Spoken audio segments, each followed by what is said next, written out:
Bismillah, Alhamdulillah, wassalatu wassalamu ala Rasulillah. Learn Seerah the unique way 4-minute series. Lesson 1A, Introduction. Seerah is the biography or life history of Prophet Muhammad sallallahu alaihi wasallam.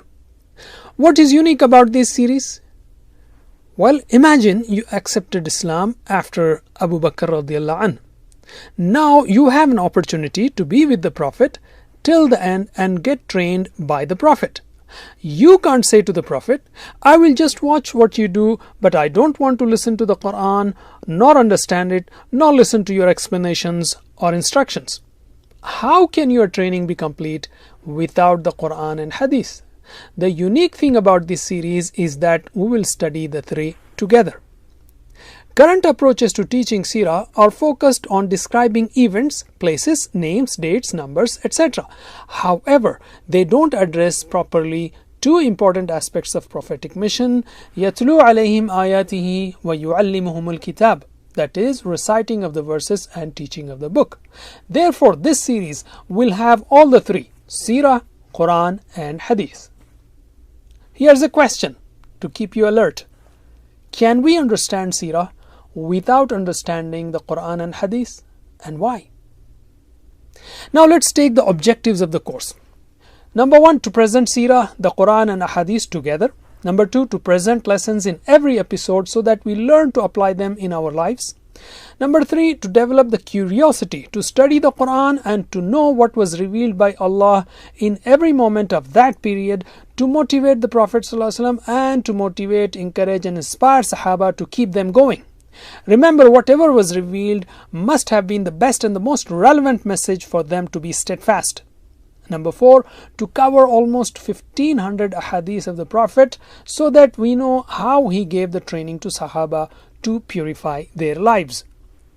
So here is another question. Can you mention at least 2 objectives of this course? Let's continue. The change that came in Sahaba was because, number 1, they listened to the book of Allah and understood it. Number 2, they got its explanation from the Prophet. And number 3, they saw it implemented live, that is, in the life of the Prophet. Another way to describe the Seerah is as described by Aisha radiallahu anha. She said, Kana khuluquhu al-Quran. His character was the Quran. So we need to describe the Seerah as the living Quran. Allah asked us to follow the Prophet. We have to take him as an uswa, that is, as a role model. His morals were the living Quran. Therefore, in every stage of Seerah, it is very important to see what part of the Quran was revealed and how did the Prophet convey it and implemented it.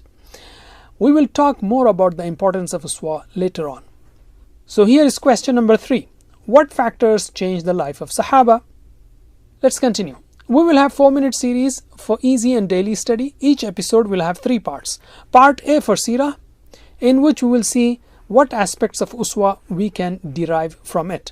Part B for the Quran, in which we will see the messages of the surah in brief according to the timeline of Seerah, to understand the way the Prophet and the Sahaba were being trained by Allah according to the situation they were living in.